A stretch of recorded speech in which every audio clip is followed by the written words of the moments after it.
जो चैप्टर है वो लिखा हुआ है इसमें। चैप्टर का नाम क्या है?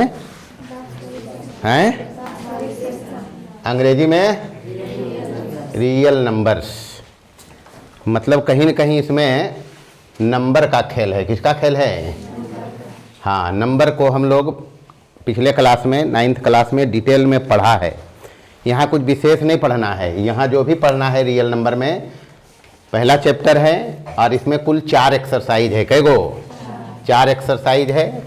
4 एक्सरसाइज है 1.1, 1.2, 1.3 और 1.4। उसके बाद इसमें मिसलेनियस सवाल है। मिसलेनियस एक्सरसाइज भी है। मिसलेनियस में सबके मिला जुला के सवाल रहेगा। इसमें बारी बारी से इसमें एक्सरसाइज 1.1 जो है इसको हम लोग शुरू करेंगे। मतलब जो भी शुरू करेंगे वो पहला एक्सरसाइज कौन है? 1.1। और इसमें हम लोगों को निकालना है HCF। क्या निकालना है? HCF निकालना है। और HCF निकालना है उसके लिए ये चीज़ है यूक्लिड विभाजन प्रमेयिका कहीं, या फिर इसी पर बेस्ड होता है यूक्लिड विभाजन एल्गोरिथ्म। यूक्लिड विभाजन एल्गोरिथ्म खोजे लिखल है। 2 बात इसमें पढ़ना है। पहला एक्सरसाइज में जो ज़रूरत पड़ेगा कंसेप्ट में इस एक्सरसाइज को हल करने के लिए वो यही एक बात है। क्या? यूक्लिड विभाजन प्रमेयिका। और उसी पर बेस्ड है यूक्लिड विभाजन एल्गोरिथ्म। अच्छा, सबसे पहले प्रमेयिका के मतलब होता है, प्रमेयिका स्वयं सिद्ध कथन 9th क्लास में पढ़ाया है। यूक्लिड ज्योमेट्री पढ़ाया, उसमें प्रमेयिका के बारे में बताया नहीं बताया? प्रमेयिका स्वयं सिद्ध कथन होता है जिसका उपयोग हम लोग करते हैं अन्य कथनों को सिद्ध करने में, ये बता रखा है। एल्गोरिथ्म का मतलब होता है सुपरिभाषित चरणों की श्रृंखला जिसका उपयोग किसी विशेष प्रकार की समस्याओं को हल करने में करते हैं।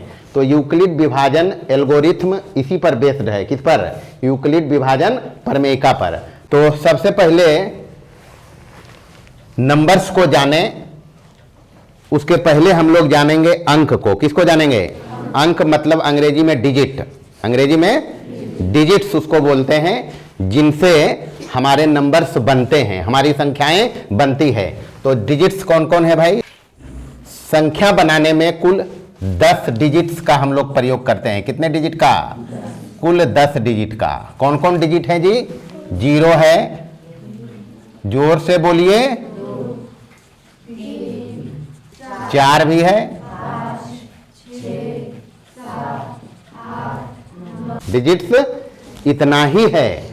अब इसके बाद जो आएगा वो नंबर्स है। क्या है? संख्याएं। जैसे हम लिखा 10, क्या लिखा?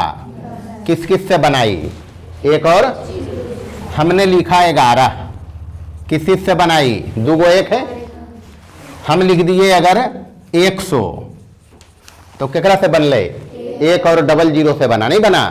तो इस प्रकार से ये टोटल 10 हमारे पास अंक हैं और इन अंकों में से 2 या 2 से अधिक को लेकर जो हम बनाते हैं वो संख्याएं हैं। क्या हैं?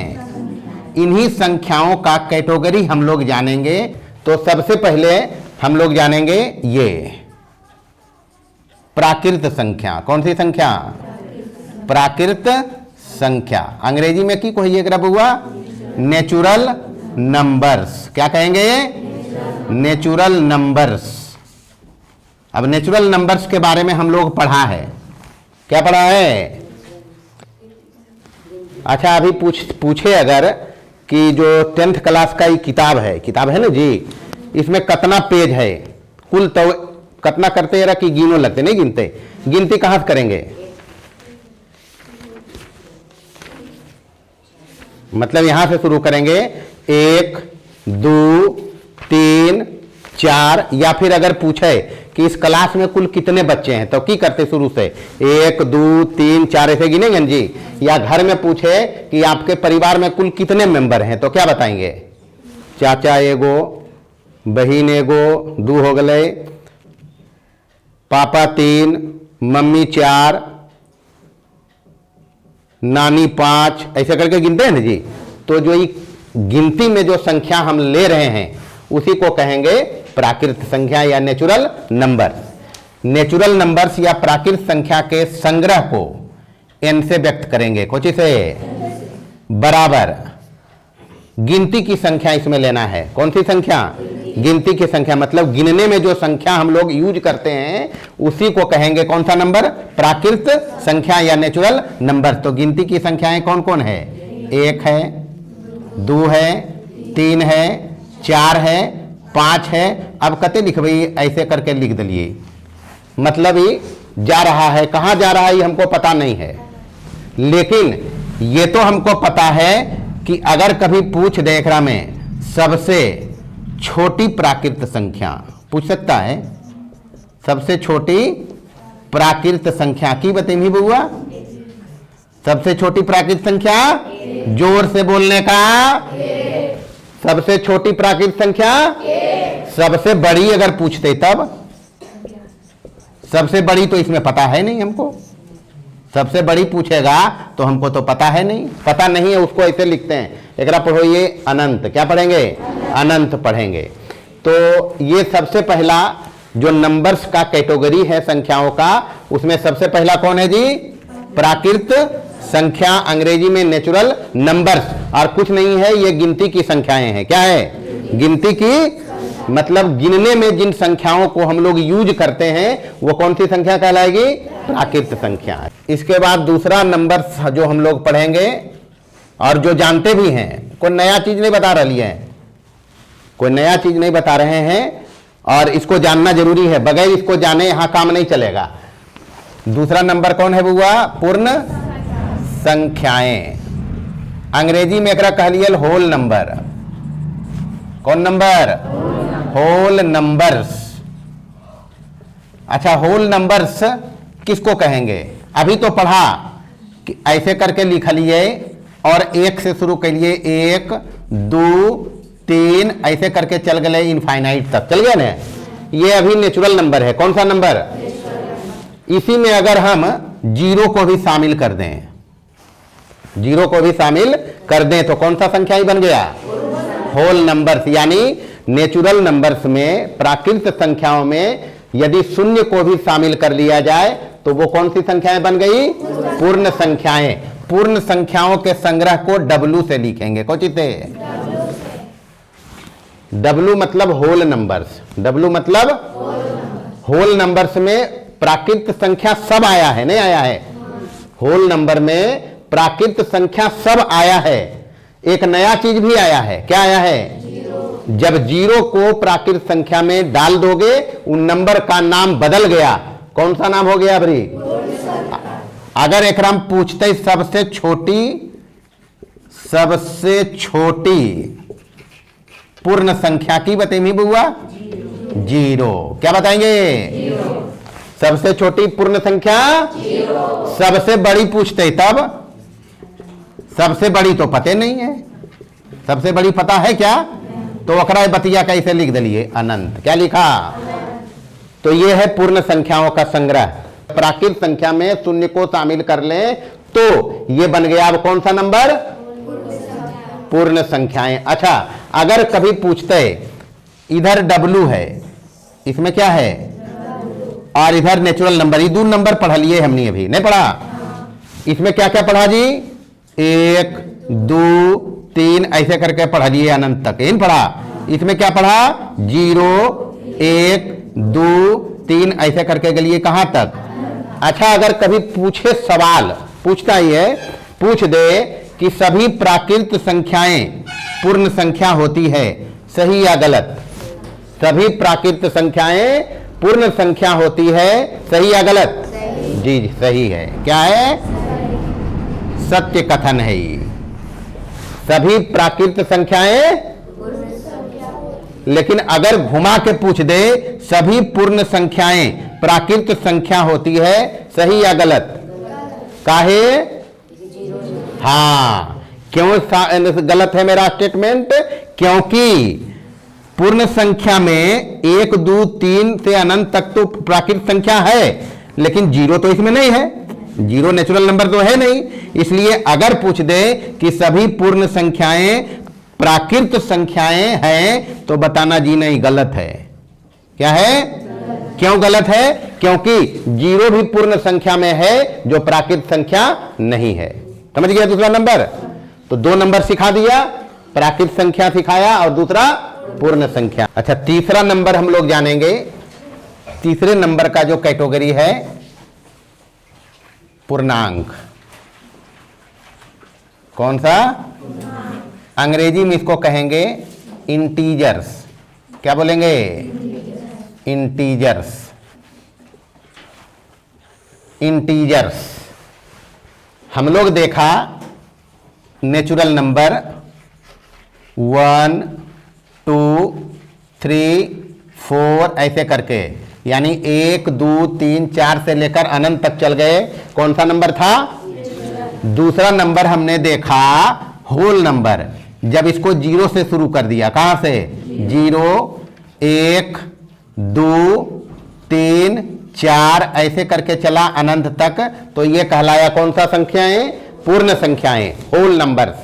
इसी नंबर में, होल नंबर में या पूर्ण संख्याओं में, इधर तो प्लस वाला सब है नहीं है, अगर माइनस वाला भी एकदम शामिल कर दिए तो हो जीते पूर्णांक। क्या हो जाएगा?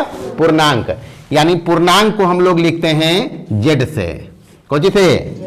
जेड जेहलन से आया है, 9th क्लास में इसको बताया है, जेहलन वर्ड है, उसी से जेड आया है। या फिर इसी को आई भी लिखते हैं। क्या लिखते हैं? आई बोले तो इंटीजर्स।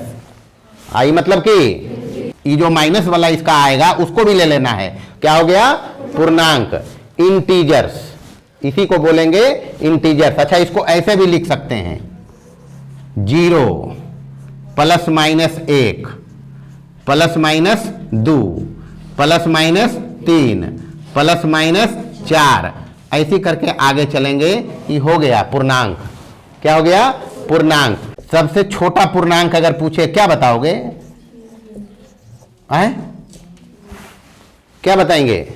कहां पता है सबसे छोटका? पता है छोटका? तो ऐसे रहते ही वाला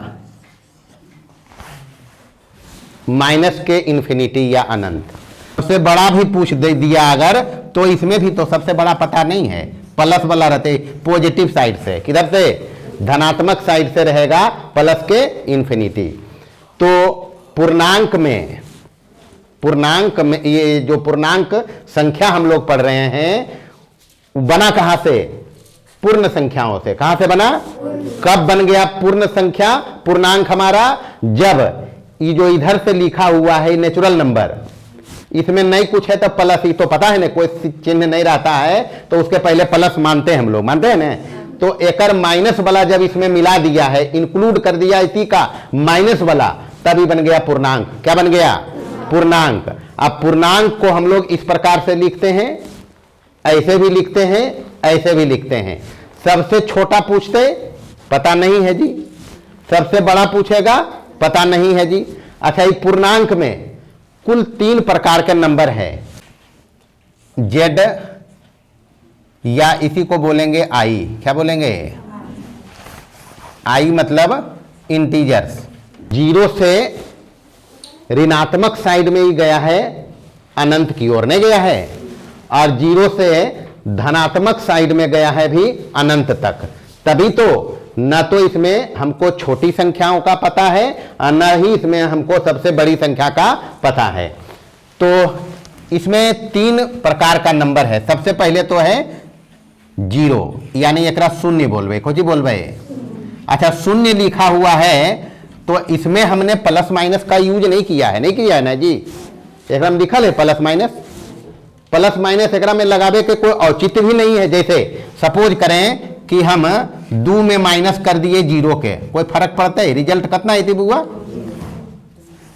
अगर मान ली हम 2 में प्लस करो ये 0, तो कि 2 हीरो है जीते, कितना रहेगा? 2 ही रहेगा। मतलब किसी भी संख्या में 0 को जोड़ें या 0 को घटाएं, रिजल्ट तो अपरिवर्तित है, नहीं है, रिजल्ट नहीं बदला। या तो जीरो को किसी में जोड़ दें या जीरो को किसी में घटा दें, वही संख्या हमको वापस में मिल रही नहीं मिल रही है। तो जीरो के बारे में की जानवी, ना तो धनात्मक, न तो धनात्मक और ना ही ऋणात्मक। लिखने में ऐसा नहीं समझना है कि हम होशियारी किए हैं, होशियारी किया, दिखा दिया कि जीरो किसी में जोड़ें तो कुछ नहीं फर्क पड़ा, जीरो को किसी में घटाया कुछ नहीं फर्क पड़ा, पड़ा क्या? अच्छा, ऐसा लोगों तो हो सके दो में में अंतर रहे कि जीरो के गिल गले, ऐसा लग सकता है। तो हम जोड़ो ये 99 में, 99 में प्लस करते हैं जीरो, तो कि 99 बदल जीते, कितना रहेगा? ये 99 ही रहेगा, नहीं रहेगा। अच्छा, 100 में माइनस करते हैं जीरो, तो क्या बदल जाएगा? 100 कितना रहेगा? हाँ, तो ये तो समझ में आ गया ना जी, ये तो समझ में आ गया ना कि जीरो में प्लस माइनस रखने का कोई मतलब नहीं है, कोई सेंस नहीं है। जीरो जोड़े किसी में या जीरो किसी में घटाएं, रिजल्ट में कोई फर्क पड़ता नहीं है। तो शून्य के बारे में याद रखना है, ना तो धनात्मक और ना ही ऋणात्मक। दूसरी बात इसमें याद रखना है, ये सब काम की बात है, याद रखनी। दूसरी बात इसमें याद रखेंगे, इसको हम मानेंगे सम संख्या। जीरो को कौन सी संख्या मानेंगे? जीरो को सम मानना है। क्या मानना है? सम होता ही है, क्योंकि सम का जितना भी विशेषता है वो जीरो रखता है। सम की जितनी भी विशेषताएं हैं वो जीरो रखता है। तो सबसे पहले शून्य के बारे में बताया, शून्य ना तो धनात्मक होता है और ना ही ऋणात्मक, क्योंकि इसको किसी में हम माइनस करें या किसी में ऐड करें, रिजल्ट वही रहता है, नहीं बदलता, नहीं बदला। इसलिए ना तो धनात्मक ना तो ऋणात्मक। और क्वेश्चन मान रहे संख्या, हम कैसी संख्या मानेंगे? सम। इस बात को भी लिखें, बता ही दिया है। यहां सब खेल है मंत्र के, कौची के?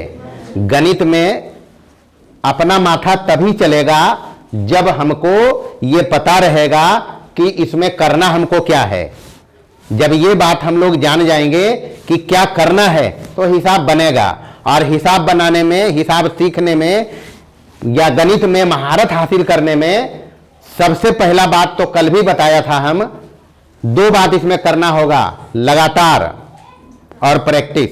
ये बताया ना जी, लगातार अभ्यास, एकरा में इरेगुलरिटी नहीं चलो है, लगातार पढ़ना पड़ेगा और रोज का काम रोज करना पड़ेगा। रोज का काम, हाँ, ऐसा नहीं कि आज वाला कल पढ़वे, तो कल कभी हुआ है? हाँ, काल करे सो आज कर और आज करे सो, हाँ जी, तभी हमारा जीवन सफल होगा। इसलिए पढ़ने में कोताही अब ना करें। नुम्मा तक तो ठग लिया सो ठग लिया, अब नहीं ठगना है। और एक बात और ध्यान रखना है, 9th क्लास का भी बहुत सारे कंसेप्ट यहां उपयोग में आएंगे। ये सब नुम्मा वाला ही है, नहीं है? 9th क्लास में ही तो पढ़ाया इसको हम। इसलिए नुम्मा वाला पूरा का पूरा ऐसा नहीं समझना है कि रोज नुम्मा वाला की होते पंडित ही है नुम्मा में, नहीं जी। नुम्मा से बहुत सारे सवाल यहाँ आएंगे, हम बताते चल रहे हैं, ये सब सवाल पूछे जाते हैं, तो इसलिए ये सब ध्यान रखना है। दूसरा प्रकार का इसमें नंबर है -1, -2, -3, -4, ऐसी करके ही आगे जा रहा है, अनंत तक, अनंत तक जा रहा है। इसको बोलेंगे ऋण पूर्णांक। कैसन पूर्णांक? ऋण पूर्णांक।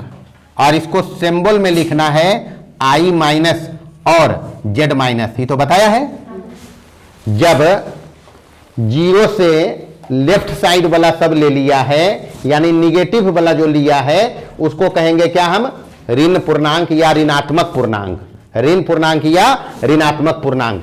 अच्छा, ऋणात्मक पूर्णांक में एक विशेषता है, विशेषता की है, जैसे हम लेफ्ट टू राइट चल रहे हैं, left to right, left to मतलब बाएं से, तो बाएं से दाएं चल रहे हैं ना जी, मतलब यहां से शुरू किया इधर चल रहे हैं, तो जब इधर चल रहे हैं तो संख्याएं छोटी हो रही है। संख्याएं क्या हो रही है? जैसे अगर पूछते -2 और एने लिख दल के -3, -2 और -3 दोनों में रिश्ता बतावे के रहते तो की बते नहीं, अगर रिलेशन बताना रहे -2 और -3 में, तो देखना यहां -3 यहां है, जिस नंबर से रिलेट करना है उसके लेफ्ट में जो रहेगा वो बड़ी संख्या है, नहीं है? -3 और -2 पर चर्चा है, नहीं है? तो -3 के लेफ्ट में -2 है, तो जो पहले अतै वो बड़ा होबो है। निगेटिव वाला में जो पहले आता है वो क्या होता है? बड़ा। यानी -2 -3 से कुछ है बुआ, यही तो है, नहीं है? -2 -3 से बड़ा है, ये समझ गए नहीं ने? मतलब इधर वाला पूछते तो जे नंबर से जो जिस नंबर के बारे में वो पूछेगा उसके लेफ्ट में जो रहेगा वो उससे बड़ा होगा और राइट में जो रहेगा उससे छोटा रहेगा। जैसे अगर यह बतिया उलट के लिख दिए -3 इधर और इधर लिख दिए -2, स्टेटमेंट को हम उल्टा किया है। अब क्या करेंगे? -3 यहां तो लिखा हुआ है कि -3 -2 से छोटा है, नहीं है? मतलब ये जो नोखिया रही चिन्ह में, ये जो नोख रहता है इस चिन्ह में, वो बताता है छोटा को। किसको बताता है? तो ये चिन्ह उलट जीते, मतलब चिन्हावरी ऐसे हो जाएगा। पढ़ेंगे क्या? -3 इज लेस देन -2, मतलब -3 -2 से क्या है? छोटा।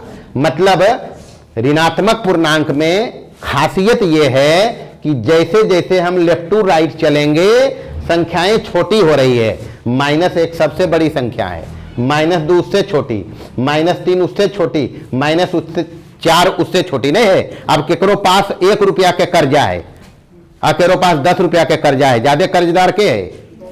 ऐसा नहीं समझना है कि 10 है तो बड़ा है। इसके उलट रहेगा प्लस वाला में। जैसे प्लस वाला यहां से शुरू है ना जी, जीरो के बाद, जीरो के राइट साइड में, जीरो के राइट साइड में क्या लिखा हुआ है?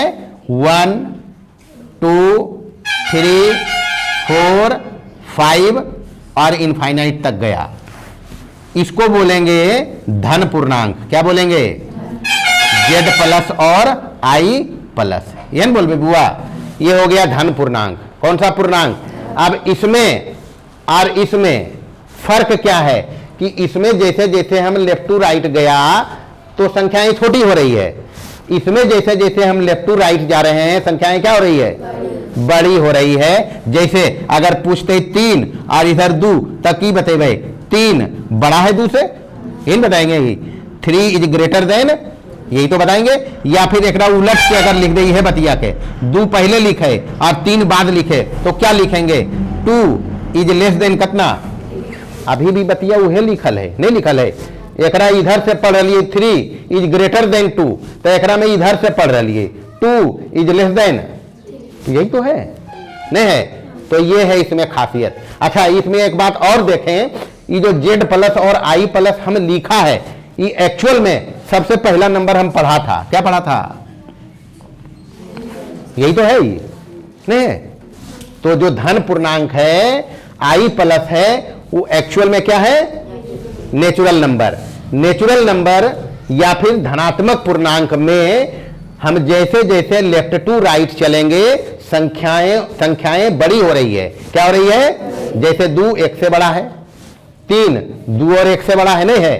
तो ये 3 कैटेगरी के नंबर है केकरा में? पूर्णांक में। किसमें? पूर्णांक में। एक 0 पहले बताया, ना तो धनात्मक ना तो और सम मानना है उसको, और दूसरा इसमें बताया ऋणात्मक वाला, 0 से लेफ्ट वाला, इसको बोलेंगे ऋण पूर्णांक, और 0 से राइट वाला इसको बोलेंगे धन पूर्णांक। चलिए लिखिए। हमारे क्लास में सबसे कमाल है मंत्र का। किसका? हाँ, मंत्र को जो बढ़िया से समझ लिया, जो मंत्र को बढ़िया से याद कर लेगा, हिसाब उससे बनेगा ही बनेगा। कौन कौन सा नंबर आप पढ़े? नेचुरल नंबर पढ़ लिया। नेचुरल नंबर मतलब 1 2 3 हो गए। दूसरा पढ़ा 0 1 2 3 हो गया, हो गया। तीसरा पढ़ा Z 0 +-1 +-2 +-3 इनफाइनाइट तक चल गया। ठीक है, ये नंबर हम लोग पढ़ा। अच्छा, इधर लिख दिलिए Z, इधर की लिख लिए और इधर लिख लिए n और इधर लिख लिए w। n यहां हम लिख दिया है। जब भी n चर्चा में आए, नेचुरल नंबर की चर्चा है। किसकी चर्चा है? गिनती में हम लोग उसी का उपयोग करते हैं। जैसे स्कूल में रजिस्टर में हिसाब हाजिरी बनता है, सबका बनता है ना जी, तो ओकरा में ऊपर से लिखो है क्रम संख्या जो रहता है वो नेचुरल नंबर है। क्रम संख्या नहीं लिखल रहा है 1 2 3 4 5 6, एक में फलाना, 2 में ढिमका, ऐसे करके रहता है। तो ऐसे करके जो क्रम संख्या लिखल रहा है वो क्या है? Natural number. अच्छा, n जब लिखा मिले तो तुरंत दिमाग में आ जाना चाहिए n के बारे में सारी बात। सवाल पूछता अगर है तो n के बारे में सारी बात, n कहां से शुरू है, छोटा कौन है, ये सब सारा चीज आना चाहिए। W अगर चर्चा में आ गया तो उसका टोटल फिगर अपने माइंड में आ जाना चाहिए कि W आखिर है क्या। उसके बाद इंटीजर। अब इसमें अगर पूछे कि सभी प्राकृत संख्याएं पूर्णांक है, सही या गलत? ये बात तो सही है, सभी पूर्णांक तो इसमें आया है। ये सभी प्राकृत संख्या पूर्णांक में तो है नहीं है, प्लस प्लस है ना जी। अभी लास्ट में लिख के दिखाया था। एकरा में 3 तरह के नंबर देख लिए बुआ, देखिए मैंने करो। ये इधर था 1 2 3 ऐसे करके, एकरा बोल लिए हल i प्लस धन पूर्णांक, यही बोला था ना। और दूसरा इसमें था -1 -2 -3 ऐसे करके ये आगे गया और इसको बोला था क्या? i माइनस या z माइनस, जो भी लिखो। और तीसरा नंबर था इसमें 0। तीसरा इसमें कौन है? ये 3 नंबर का ही कलेक्शन है, संग्रह है, तीनों मिला के ये पूर्णांक है नहीं है। तो अगर पूछे सभी प्राकृत संख्याएं पूर्णांक है, वाजिब बात है नहीं है। सभी ये प्राकृत संख्याएं ही है नहीं है, किसमें है? पूर्णांक में है ना जी। तो सभी प्राकृत संख्याएं क्या है? वाजिब बात है।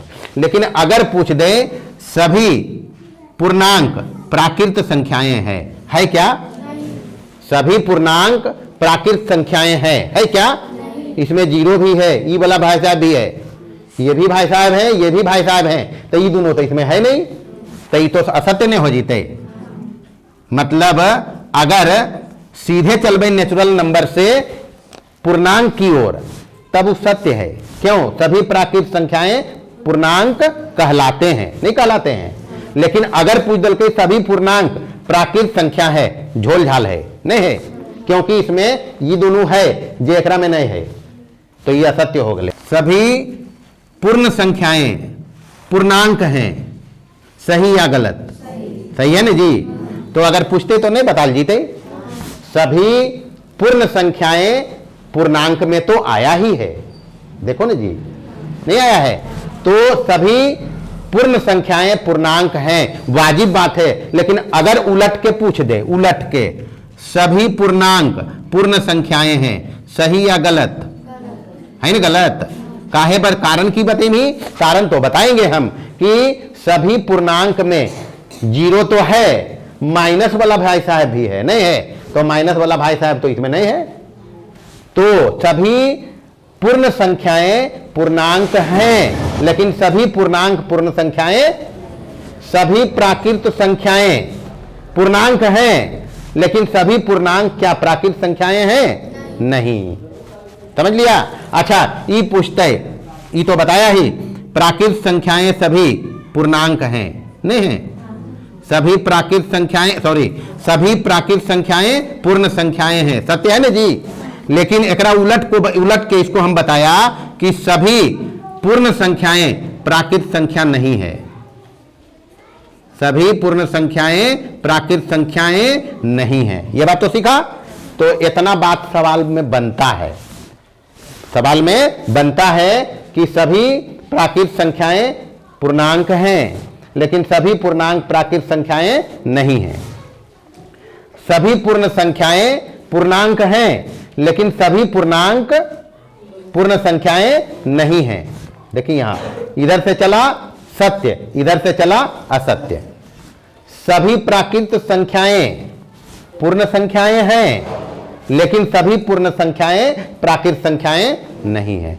मतलब हम इस बात को समझाना चाह रहे हैं, क्या समझाना चाह रहे हैं? काम की बात। नेचुरल नंबर होल नंबर में आया है, नहीं आया है? एकरा बोलो ये उपसमुच्चय। अगर पढ़े के नसीब होता हो 11th 12th में तो पढ़ेंगे, ये उपसमुच्चय कहलाता है।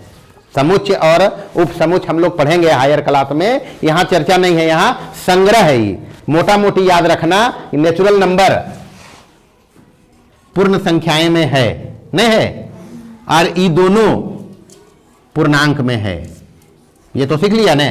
तो ये बात याद रखना है। जहां नहीं समझ में आएंगे वहां बतानी है कि अमुक जगह हम नहीं समझा, और नहीं समझने का सवाल ही नहीं है। हम एजा विस्तार से भले पढ़ा रहे हैं, लेकिन ये सब नंबर्स को हम लोग 9th क्लास में ऑलरेडी स्टडी किया है, नहीं किया है? 9वीं क्लास में हम लोग इसको पढ़ा है।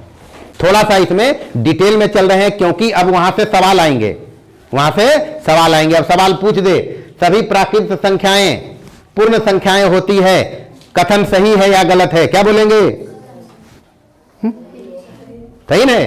सभी प्राकृत संख्याएं पूर्ण संख्याएं होती है, सत्य कथन है। अब हम कुछ ऐसे नंबर को सीखेंगे जो नंबर हम लोग ऊपर में ऑलरेडी पढ़ा है। ऊपर में अभी इसके पहले पढ़ा ना जी, कौन कौन नंबर पढ़ा? प्राकृत संख्याएं। देखें यहां प्राकृत संख्या मतलब n, n मतलब बराबर की है ले बुआ 1 2 3 4 5 ऐसे करके ही था, यही तो था। इसी को हम बोला था, ये भी धन पूर्णांक नहीं बोला था? यही तो लिखा, धन पूर्णांक ही तो है। धन पूर्णांक कहते तो एकरे लिखबे, नेचुरल नंबर कहते तो एकरे लिखबे, यही तो लिखेंगे। अच्छा, इसमें नंबर को गौर से अगर देखो तो इसमें ऐसा का नंबर लेकर जो भाग बनते एकर, इसका जो भाग बनेगा जिसको उपसमुच्चय अभी हम नाम दिया था, इसमें क्या क्या आएंगे तो देखिए यहां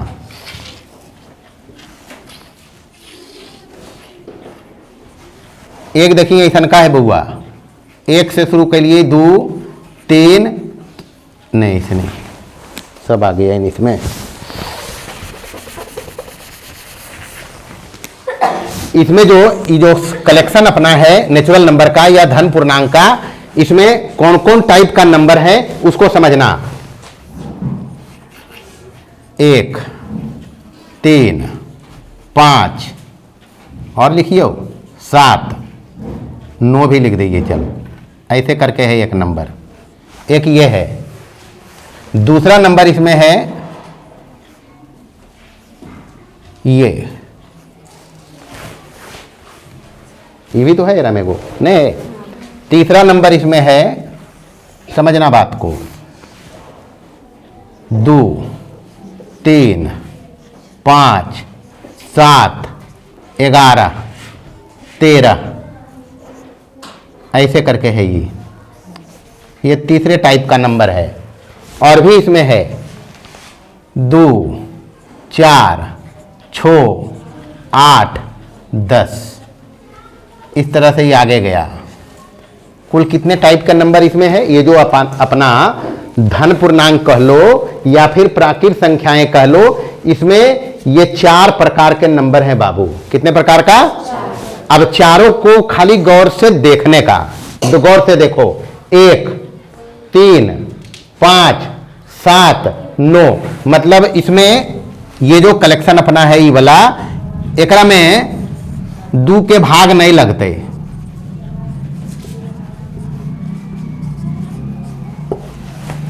दो से ही नहीं कटेगा। इसका नाम क्या कहलाएगा? कौन संख्याएं? विषम संख्याएं। क्या हो गया ये? यहां देखेगा ये दोनों में फर्क है। विषम संख्याएं 1 से शुरू हुआ है, 1 3 5 7 9 11 13 15 17 19 ऐसे करके जाएंगे, नहीं जाएंगे। इसमें देखो ये 2 से शुरू हुआ है। कहां से? 2 से शुरू हुआ है। जब 2 से शुरू हुआ है तो 2 है, 3 है, 5 है, 7 है, 11 है। 7 के बाद 9 नहीं आया इसमें। काहे? 9 में खासियत है कि 9 1 से भी कटते नहीं, कटते 3 से भी कटेगा और 9 से भी कटेगा। मतलब 1 और स्वयं के अलावे ये 3 से भी कट रहा है, नहीं कट रहा है। तो एक चर्चा आगे है अभी। इसमें जो संख्या है, इस सभी संख्याएं एक से कट रहे हैं या फिर स्वयं से कट रहा है, यही तो है, यही ना जी। ये सभी संख्याएं एक से कट रही है या फिर अपने आप से कट रही है, इसके अलावा कोई नंबर इसको काटेगा? 13 के कोई फैक्टर, 13 के कोई बताइए नहीं, कोई जगह से कटे 13 कटते, 13 कटते अपने से या फिर एक से, तो एक के तो सब में भाग लग जाता है, नहीं लगता है? जितना संख्या है सब में एक से भाग लगाओ, लग ही जाता है, तो एक से तो सबके कटने ही है, वो तो यूनिवर्सल ट्रूथ है, अपने आप से कट रहा है। लेकिन इसमें जो 9 आया है वो 9 है 3 से भी कट रहा, नहीं कट रहा है। तो जब ऐसा का नंबर रहते, जब ऐसा नंबर रहेगा जो एक से कटे और स्वयं से कटे, ओकर नाम होगो है अभाज्य संख्या। कैसन संख्या? अभाज्य संख्या। अंग्रेजी में एकरा कोई प्राइम नंबर्स। कैसन नंबर? Prime numbers. क्या बोलेंगे इसको? Prime numbers. कौन सा नंबर्स? जो अपने से कटे और एक से कटे, इसके अलावा किसी से नहीं कटे, ये है अभाज्य संख्याएं। अच्छा, यहां देखेंगे इस सब में 2 के भाग लग रहे हैं, नहीं लग रहे हैं? सब में 2 का भाग लग रहा है इसमें, तो एकरा कहबे सम संख्या। इसको क्या बोलेंगे? सम संख्याएं। तो फिर ये क्या है जी? सम में भी है और अभाज्य में भी है, नहीं है? तो एकरा कहबे सम अभाज्य। अकेला नंबर है, जितना नंबर हम लोग पढ़ा है उसमें अकेला ही नंबर है जो सम भी है और अभाज्य भी है। यानी एकर नाम की हो गई बउआ? सम अभाज्य। ये 2 का अलग नाम है। क्या है? सम भी है और अभाज्य भी है, सम अभाज्य है। अच्छा, ये सब नंबर हम लोग पढ़ लिया। सबसे छोटी विषम संख्या पूछते कितना? सबसे बड़ी तो पता नहीं है।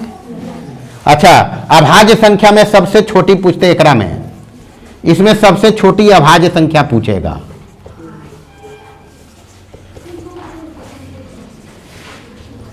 सबसे छोटी अभाज्य संख्या कितना है बुआ? 2। बड़ा तो पता नहीं है। याद रखना है, अगर पूछे सबसे छोटी अभाज्य संख्या, क्या बताएंगे? 2 के एक और नाम है सम अभाज्य। तो अगर पूछे कि 2 के बारे में कुछ बताइए, तो 2 के बारे में क्या बताएंगे? सम अभाज्य है, नेचुरल नंबर है, पूर्णांक है, सबसे छोटी अभाज्य संख्या है, नहीं है? और इधर अपना हो गया सम संख्या। कौन सा संख्या? जिसमें 2 का भाग लग जाएगा। अभी और भी एक नंबर है, जगह नहीं है इसमें, उसको इसके बाद हम लोग देखेंगे। तो विषम संख्या जिसमें 2 का भाग नहीं लगे, मतलब जोड़ा जिसमें नहीं लगेगा, जोड़ा जिसमें, तो विषम हो गया। अभाज्य संख्या मतलब जो एक और अपने अलावे किसी से नहीं कटे, जो एक और अपने अलावे किसी से नहीं कटे, वो क्या हो गया? अभाज्य संख्या।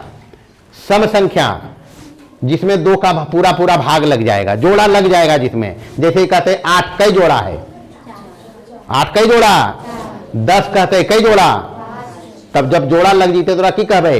सम। एकरा की कहबे? एकरा की कहबे? सबसे छोटी अभाज्य संख्या 2 के बारे में। इसी में एक ऐसा का नंबर भी है, देखो क्या है? 4 से शुरू करते हैं। 4, 6, 8, 9, 10, 12, ऐसा का आएगा, नहीं आएगा? इस टाइप का एक नंबर भी इसमें आएगा। अब ये जो नंबर हम लिखा है इसमें 4 है, तो 4 1 से भी कटेगा,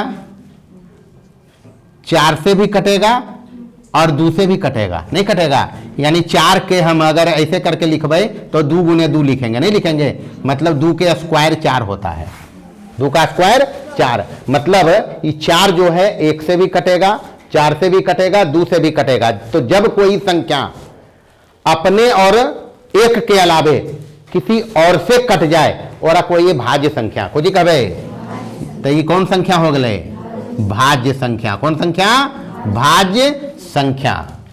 अंग्रेजी में इसको कहते हैं कंपोजिट नंबर। कैसा नंबर?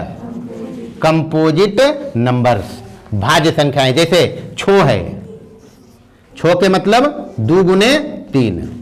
अब 6 में खासियत है, 1 से भी कटेगा, 6 से भी कटेगा, 2 से भी कटेगा, 3 से भी कटेगा, ऐसा का कहे भाज्य संख्या। क्या बोलेंगे? भाज्य संख्या। भाज्य संख्या के बारे में आगे और हम लोग पढ़ेंगे। समझ लिया भाज्य संख्याएं? जैसे 8 है, 8 के की लिखवे? 2 दूनी 4 और दूनी 8। 2 के पावर कितना? अरे 8 के मतलब 2 के पावर कितना? तो 2 से भी कटते, 4 से भी कटते, 8 से भी कटते, नहीं कटते? 8 के मतलब हम 2 गुने 2 गुने 2 लिख दें, 8 के मतलब 2 गुने 4 लिख दिए, कोई मारते? 8 के मतलब हम 1 गुने 8 लिख दिए, कोई मारते? मतलब ये लिखने से हमको पता चल रहा है कि 8 जो नंबर हमारा है, संख्या जो हमारा है, वो 2 से कट रहा है, 4 से कट रहा है, 8 से कट रहा है, 1 से कट रहा है, तो ये भाज्य संख्या है। क्या है? अच्छा, भाज्य संख्या अगर सीख लिया और अभाज्य संख्या सीख लिया, तो अगर कभी सवाल में पूछ दे सबसे छोटी अभाज्य संख्या गुने सबसे छोटी भाज्य संख्या की बताइए बुआ, क्या बताओगे? सबसे छोटी अभाज्य संख्या, सबसे छोटी भाज्य संख्या, दोनों के गुणनफल कितना? तो सवाल अगर पूछते बोर्ड में बता नहीं देवे, नहीं बताएंगे? सबसे छोटी अभाज्य संख्या और सबसे छोटी भाज्य संख्या का गुणनफल कितना होता है? 8। अच्छा, एक रम पूछे अगर भाज्य संख्या में सबसे छोटी भाज्य संख्या, सबसे छोटी भाज्य संख्या क्या बताएंगे? सबसे छोटी भाज्य संख्या और सबसे बड़ी तो पता नहीं है, सबसे बड़ी तो पता नहीं है। अगर पूछते, सबसे पहले पूछा, सवाल समझो, सबसे छोटी भाज्य संख्या कितना है? 4 बता दिया। अगर पूछते 2 अंकों की सबसे छोटी भाज्य संख्या, क्या बताएंगे? 2 अंकों की सबसे छोटी भाज्य संख्या और 2 अंकों की सबसे बड़ी भाज्य संख्या? तो 99 भाज्य संख्या नहीं है क्या? 3 से भी कटेगा, ये नहीं कटेगा, 9 से भी कटेगा ये, और 11 से भी कटेगा, नहीं कटेगा। तो 2 अंकों की सबसे बड़ी भाज्य संख्या कितना है? 99। और 2 अंकों की सबसे छोटी भाज्य संख्या और सबसे छोटी भाज्य संख्या, ये तो यहाँ में कोई गड़बड़ी है? अगर पूछते सबसे छोटी भाज्य संख्या कितना?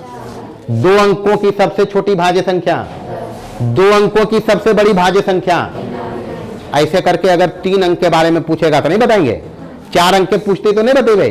तो ये सब ध्यान रखना। भाज्य संख्या में कितना चीज पढ़ना है? भाज्य संख्या को जानना सबसे पहले क्या है भाज्य संख्या? भाज्य संख्या मतलब जो एक और अपने आप के अलावे किसी दूसरी संख्या से भी कट जाए, वो कौन सी संख्या है?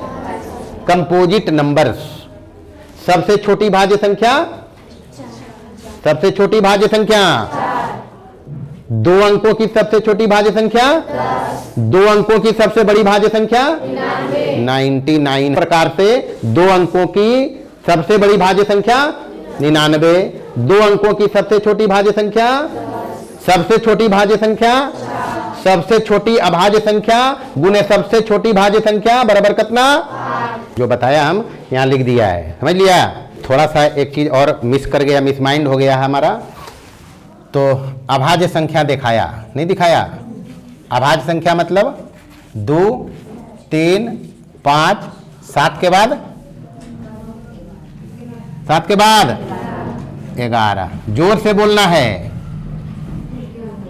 एक बाद जी, अब लिखे की जरूरत नहीं, अब समझ जाएंगे, ठीक है? अगर पूछल के सबसे छोटी अभाज्य संख्या तो पता है, सबसे छोटी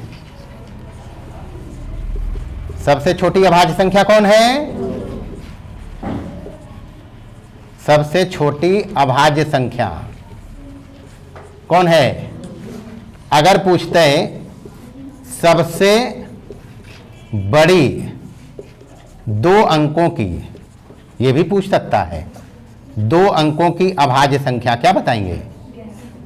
अरे भैया, सबसे पहले 2 अंक कहां तक जाते हैं नंबर, ये दिमाग में लगाओ। 2 अंक कहां तक जा है? 99 के बाद की थे, 99 के बाद 100 आता है ना जी, 100 में 3 अंक हो गए, तो 99 2 अंक की सबसे बड़ी संख्या, लेकिन 99 को के बारे में तो अभी हम देखा कि 99 भाज्य संख्या है ना, तो 99 को पहले 98 थे, तो 98 भी तो भाज्य संख्या है। 14 से कटते, 7 से कटते, 2 से कटते, नहीं कटते, तो भाज्य संख्या है। उसके पहले आ जाइए 97, 97 देखी तो केकरोस नहीं कटते, एक और अपने आप के अलावे काट के देख सकता है। और अगर पूछते 2 अंक की सबसे छोटी अभाज्य संख्या, तब यहां देख लें 2 अंकों की सबसे छोटी अभाज्य संख्या क्या लिखेंगे, क्या लिखेंगे जी। तो इसको लिखिए। तो आज की कथा इतनी ही रहेगी क्या, और खेलते रहिए, मस्त रहिए, मन लगा के पढ़िए।